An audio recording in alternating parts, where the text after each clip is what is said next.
좋으신 주님을 찬양합니다. 우리 좌우 앞에 있는 분들과 인사를 나눕니다. 반갑습니다. 환영합니다. 축복합니다. 오늘도 우리가 일용할 넉넉할 양식을 우리 주님께서 부어주실 줄 믿습니다. 우리 그런 기대를 가지고 오늘 누가복음 5장 마지막 시간인데 우리 함께 말씀을 나누도록 하겠습니다. 예수님께서 중풍병자를 고치고 나서 지나가시면서 이제 레위 마태를 이제 부르시게 됩니다. 레위 마태를 세리였는데 이제 부르시니까 바로 일어나서 이제 주님을 따르게 되죠. 근데 주님을 따를 때 이제 주님이 부르심을 받은 이 레위 마태가 그 기쁨이죠. 예수님을 위해서 잔치를 벌이게 됩니다. 잔치를 벌이게 되는데 그때 이제 다른 세리들 그리고 이제 가난하고 헐벗고 주위에 있는 사람들 보통 이제 죄인이라고 불리는 그 당시에 그런 낮은 계층에 있는 사람들을 이제 불러서 함께 잔치를 하게 됩니다. 근데 그때 공교롭게도 바리새인들하고 서기관들도 와서 그 모습을 이제 지켜보게 됩니다. 근데 이제 이런 일련에 세리 마태를 부르고 그다음에 잔치를 하고 또 다른 세리들과 그다음에 죄인들이라고 취급되는 낮은 계층의 그 사람들이 모여서 예수님과 제자들이 함께 파티하고 축제하고 하는 이 모습을 보면서 바리새인들 서기관들이 두 가지 질문을 합니다. 두 가지 질문을 하는데 하나는 이제 어제 질문을 했고 하나는 어떤 질문이었냐면 첫 번째가 너희들 어째서 니네 제자들 세리들과 죄인들과 같이 음식을 먹고 교제를 할 수 있느냐? 이 질문을 합니다. 그 질문이 누가복음 5장 30절에 기록이 되어 있는데 한번 보실까요? 같이 보시겠습니다. 시작. 바리새인과 그들의 서기관들이 그 제자들을 비방하여 이르되 너희가 어찌하여 세리와 죄인과 함께 먹고 마시느냐. 이 죄인들이라고 불리우는 사람들은 율법에서 이렇게 율법이나 이 종교적인 어떤 규율을 지키지 않고 그런 어떤 그런 낮은 계층의 사람들을 통칭해서 그렇게 가난한 사람들 뭐 이런 분들을 통칭해서 그 당시에 죄인들이라고 불렀습니다. 율법에 밖에 있는 사람들 뭐 이런 뜻이죠. 그래서 세리들과 죄인들과 함께 먹고 마시느냐. 제자들을 비방하면서 예수님 들으라고 이제 막 얘기한 거죠. 그때 이제 주님께서 31절, 32절로 대답을 하신 거예요. 보실까요?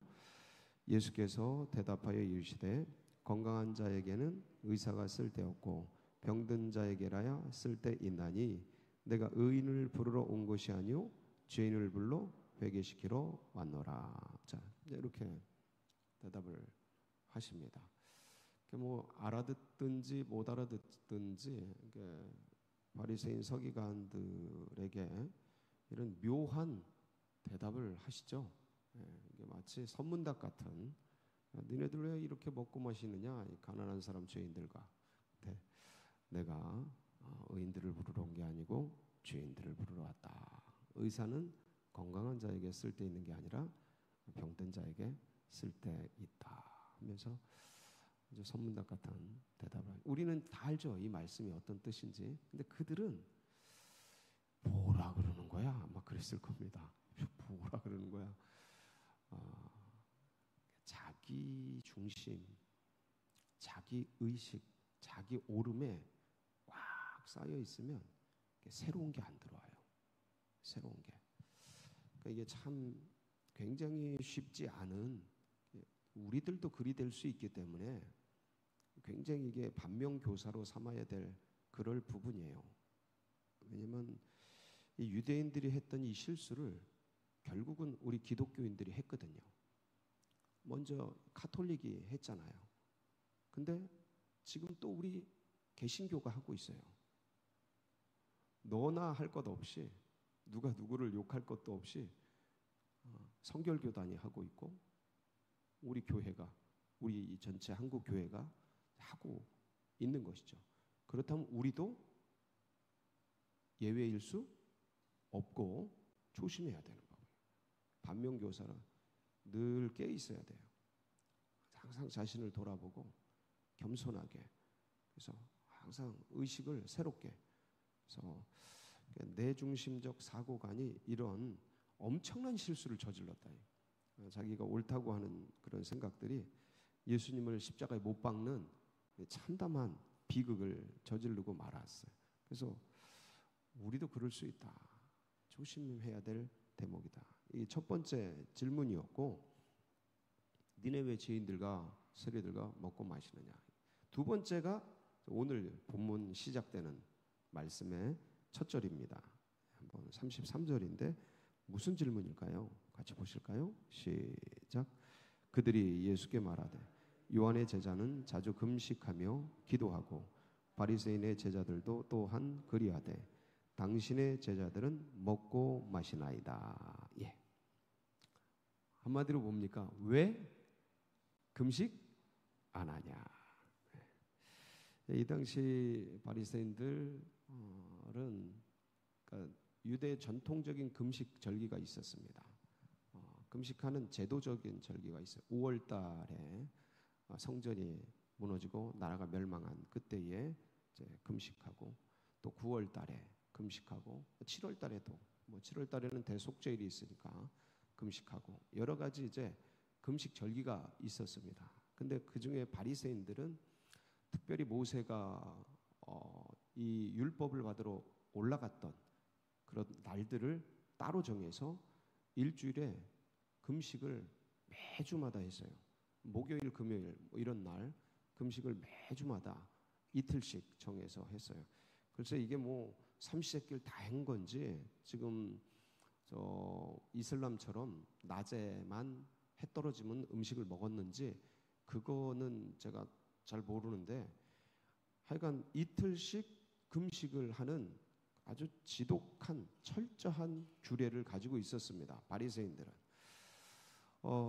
그리고 이제 요한의 제자들은, 세례 요한 자체가, 그러니까 바리새인들이 보기에도 아주 너무하다 싶을 만큼, 이 요한은, 세례 요한은 금식을 밥 먹듯이 했어요.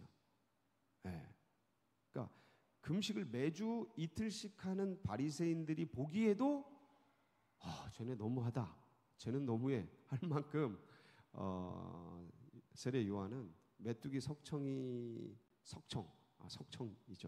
메뚜기 석청을 먹으면서 아주 절식하면서 아주 조금씩 먹으면서 그 다음에 또 수시로 금식하고, 그랬던 사람들이. 그러니까 선생님, 스승님이 금식하니까 제자들은, 아니 선생님 밥 안 먹는데 제자들이 어디서 밥 숟가락을 떠요? 그 덩달아 같이 금식하게 되는 거죠. 그래서 이제 이들 바리새인들 또 요한의 제자들은 계속해서 이제 금식을 해나갔습니다. 근데 예수님은 어떠셨어요? 예수님은 늘 밤으로 새벽으로 기도 많이 하시지만, 예수님은 공생의 기간에 3년 반이라는 짧은 기간인데 늘 어디에 계셨어요? 무리들 속에 있었어요. 가난한 자들, 헐벗은 자들, 세리들, 창기들, 버려진 사람들, 늘 그들과 함께 있었어요. 그들과 늘 함께 있으면서 뭐 하셨어요? 계속 드셨어요. 왜냐하면 내가 들어야 가난하고 헐벗고 배고픈 이들도 같이 먹으니까 계속 드셨어요. 계속. 하여간 모였다 하면 드셨어요. 모였다 하면. 제가 우리 셀 모임하고 셀 리더하고 같이 이렇게 얘기할 때면 이 얘기를 꼭 합니다. 우리 주님이 항상 셀을 하면 무조건 음식을 가지고 오시고 가지고 차리시고 무조건 드셨다, 이런 얘기를 늘 하는데, 같이 모였다 하면 드셨어요. 그래서 예수님 별명이 뭐예요? 파티보이예요. 파티보이. 모였다 하면 드셔. 모였다 하면 참 너무 좋아요. 전 예수님의 이런 모습이 너무 좋아요. 그래서 그러니까 이제 바리새인들 서기관들이 보기에는 이해가 안 되는 거예요.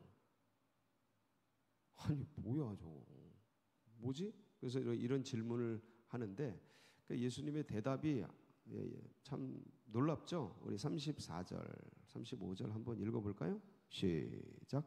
예수께서 그들에게 이르시되 혼인집 손님들이 신랑과 함께 있을 때 너희가 그 손님으로 금식하게 할 수 있느냐? 그러나 그날에 이르러 그들이 신랑을 빼앗기리니 그날에는 금식할 것이니라. 예. 뭐 유대 혼인 결혼 예식에 관계된 비유인데 뭐 이거는 우리가 얼마든지 지금도 이해할 수 있는 이제 혼인 잔치가 벌어졌는데 신랑이 같이 있어요. 근데 그 손님들이 찾아왔는데 아니 혼인집에 신랑 뭐 축하하고 신부 격려하고 그러기 위해서 찾아왔는데 그들에게 금식하게 할 수 없다. 먹고 마셔야지 왜 금식을 하느냐. 근데 이제 그 날이 이제 신랑을 빼앗길 날이 오고 그러면 이제 자연스럽게 그들이 금식할 거다. 이제 이 얘기를 하게 됩니다. 혼인 비유 얘기죠. 근데 여기서 보면 주님이 신랑이시죠. 신랑이셔요. 지금 신랑이 오셨으니까 이제 혼인 잔치가 벌어진 거예요. 3년 반 동안의 혼인 잔치죠. 예, 적어도 땅에 있을 동안에 공생애로 제자들과 같이 있을 그 동안에 이제 혼인 잔치가 벌어진 거예요. 그러니까 이제 계속 먹고 마시고 드시는 거죠. 그러니까 주님은 거대한 인류 구원의 프로젝트를 가지고 이것을 지금 실현하고 계시는데 이거를 구약 성경에 전부 계시를 해두었어요. 예언을 해두셨고 모든 것 다 이제 알려주셨는데, 근데 그 구약 성경의 전문가인 바리새인 서기관들은 그 예언된 그분이 오셨는데 못 알아보고 지금 욕을 하고 있는 거예요. 계속 정죄하고 판단하고 너 뭐 하고 있냐? 그러니까 분명히 구약 성경에 약속된 그분이 오셨는데 그 구약 성경의 전문가라고 하는 이분들이 그분을 욕하고 있는 거죠. 이 희한한 일인 거예요. 그러니까 이 전통이라는 게 그렇게 좋게 쌓아가야 하면서도 위험한 요소들이 있는 거예요. 요게 어떤 인간의 이중적인 속성이에요. 이 인간이 항상 이런 사고가 있어요. 뭔가 새로워지려고 그러면서도 이미 익숙해진 것을 떠나가고 싶어하지 않는 아주 독특한 특성이 있어요. 이거는 예외 없이 모든 인류에게 다 있는 거예요. 제가 보기엔 예수님 빼고 다 있는 거예요. 그거를 어떻게 이겨가느냐 정도 차이지 다 있다. 다 있는데 자 근데 이제 그 예언된 그분이 오셔서 제자들과 그분을 따르는 분들과 같이 그들에게 잔치에 식사를 하고 먹이고 입히고 그런단 말이죠. 그런데 이제 그날이 끝나면 그들이 알아서 뭐 한다는 거예요? 금식한다는 거죠. 근데 지금은 금식할 때가 아니다. 예. 그러니까 니네들이 금식해야 된다고 사고하고 있는 그것, 그 전통과 그 인식과 그동안 이 뭐라 그럴까 인위적인 몸에 새겨진 니들 스스로 만들어낸 어떤 경건한 모습이라고 특정 지어진 그 금식의 모습으로 이 주님의 이런 거대한 프로젝트를 정죄하고 단죄하고 잘못됐다고 비난하는 그러한 모습. 이게 이제 이런 게 자칫 잘못하면 이제 우리가 될 수 있다. 이런 실수가 늘 깨어 있어야 돼요. 늘 깨어 있어야 돼요. 그렇게 주님께서 이 비유를 하면서 참 재밌는 부분들이 하나 있어요. 한번 봐야 될 부분이. 자, 한번 보실까요? 34절에 보면 예수께서 그들에게 이르시되 혼인집 손님들이 누구와 함께 있을 때요? 신랑과 함께 있을 때 너희가 그 손님으로 금식하게 할 수 있느냐? 할 수 없다. 즐겨야지 혼인 잔치를. 자, 35절. 그러나 그날이 어떤 날이에요? 그날에 이르러 그들이 신랑을 빼앗기리니 그날에는 금식할. 신랑을 빼앗길 날이죠. 자, 여러분 혼인을 하는데 신랑을 빼앗깁니까? 신부를 빼앗깁니까? 고대로부터 지금까지 신부가 신랑 집으로 가요? 신랑이 신부 집으로 가요? 네, 신부가 신랑 집으로 가죠. 그러면 빼앗기는 건 누구예요? 신부죠. 네, 신부죠. 자, 근데 이 말은 예언이죠.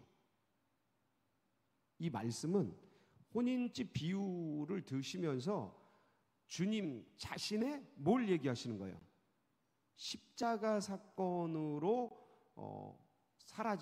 부활 승천하실, 빼앗길, 돌아가실 그 주님의 모습을 예언하는 그런 모습이죠.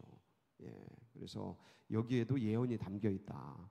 근데 그날이 올 텐데 그날에는 자연스럽게 다들 알아서 금식하게 될 거다. 그런 말씀이죠.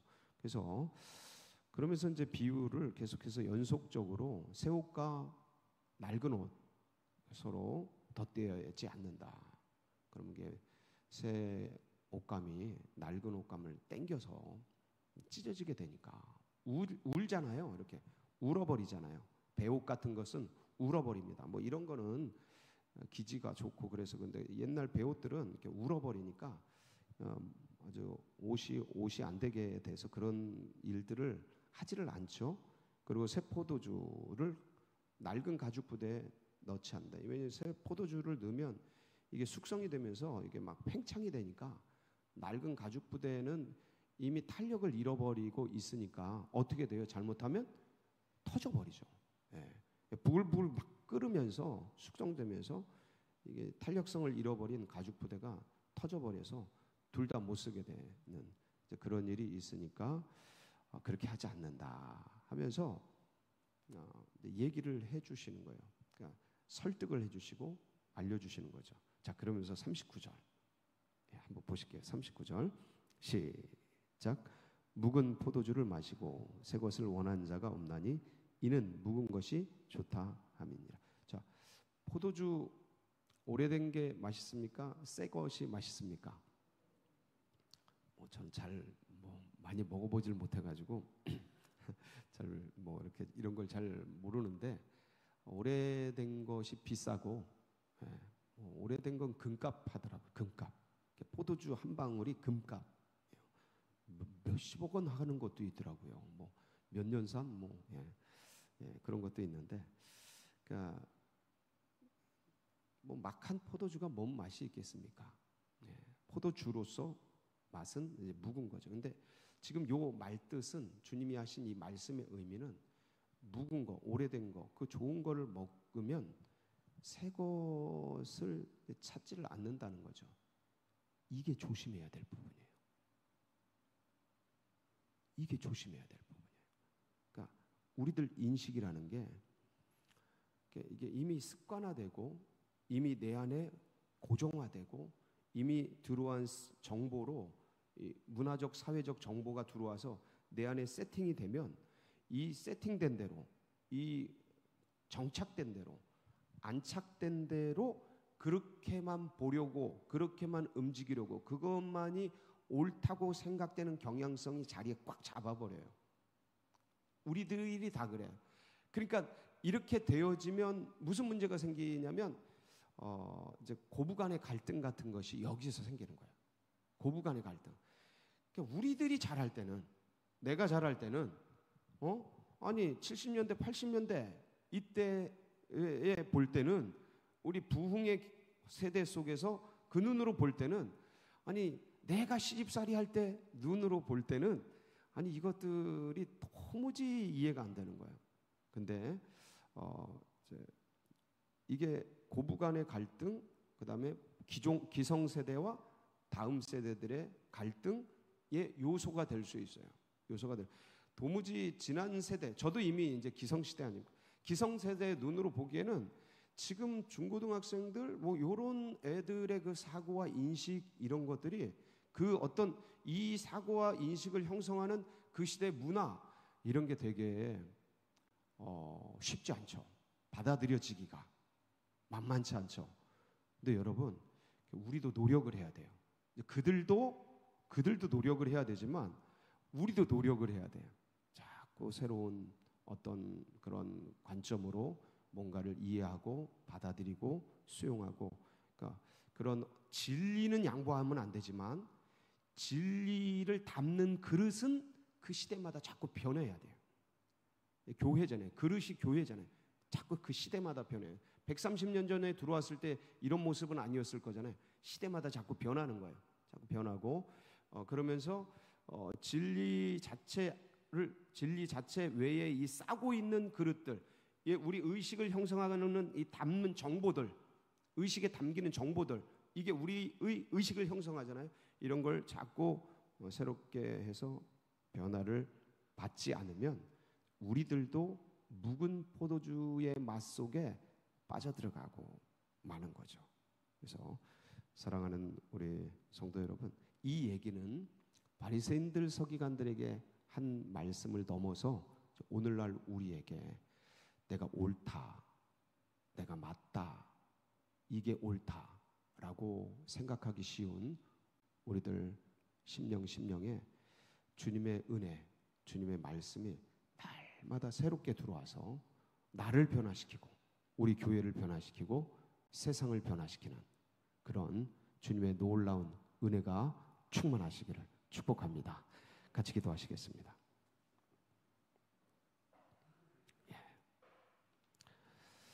이거는 뭐 누구나 예외 없이 항상 긴장해야 되고 늘 깨어 있어야 될 부분이기 때문에 주님께서 우리들에게도 새롭게 또 은혜를 부어주시고, 이 은혜가 또 우리 고난받는 분들, 또 환우들, 그리고 JDT에서 41기 현장 실습팀 인도, 일본에 가 있는데 그분들에게도 하나님 오늘도 새로운 은혜로 함께해 주시옵소서. 우리 사모하면서 주여 부르짖고 기도하며 나갑니다. 부르짖습니다.